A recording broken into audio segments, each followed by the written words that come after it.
रामू ने अपनी झोंपड़ी को देखकर अपनी पत्नी बिंदिया से कहा, सर्दियों का मौसम आने वाला है।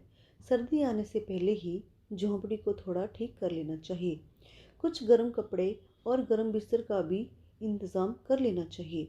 माँ पिताजी की भी सेहत ठीक नहीं रहती। अगर मैं सिर्फ दिन में ही मजदूरी करूँगा तो हमारे पास खाने तक के भी पैसे बड़ी मुश्किल से हो पाते हैं। ओवर टाइम में कुछ ज़्यादा पैसे मिलते हैं। अपने पति रामू की बात सुनकर बिंदिया बोली, सर्दी तो हम गरीबों के लिए आफत है।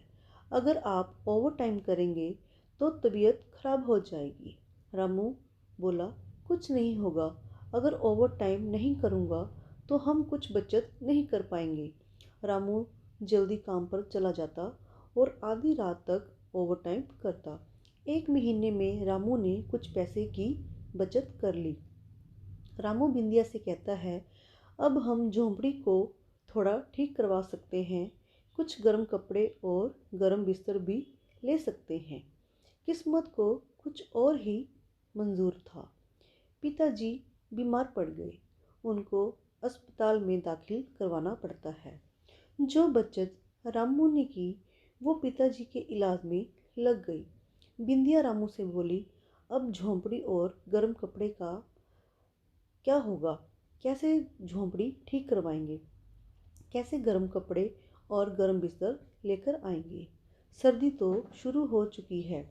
रामू बोला, जैसे पहले बचत की थी ओवर टाइम काम करके कर लेंगे।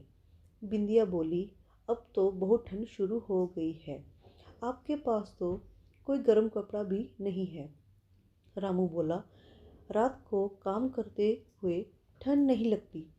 रामू सुबह से आधी रात तक काम करता और देर रात को झोंपड़े में आता तो ठंड की वजह से बहुत बुरा हाल होता। अपने माता पिता को चादर में ठिठुरता और अपनी पत्नी को दुपट्टा में ठिठुरता देखकर परेशान होता, पर मजबूर था क्योंकि गर्म बिस्तर और गर्म कपड़े लाने के लिए पैसे नहीं थे।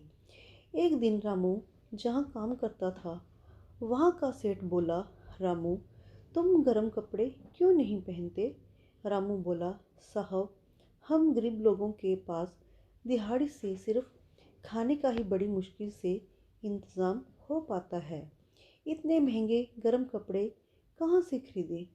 ये सुनकर सेठ को दया आ गई। सेठ ने रामू को कुछ गर्म कपड़े और गर्म बिस्तर दिए। रामू बहुत खुश हुआ। गर्म कपड़े और गर्म बिस्तर लेकर रामू घर पहुंचा। सब ने गर्म कपड़े पहन लिए और गर्म बिस्तर में बैठ गए। सब बड़े खुश हुए। सेठ को बहुत दुआ दी। दोस्तों, अगर आपको हमारी स्टोरी अच्छी लगे तो इसे लाइक कीजिए, प्लीज़ शेयर कीजिए और हमारा चैनल भी सब्सक्राइब कीजिए। थैंक यू सो मच दोस्तों।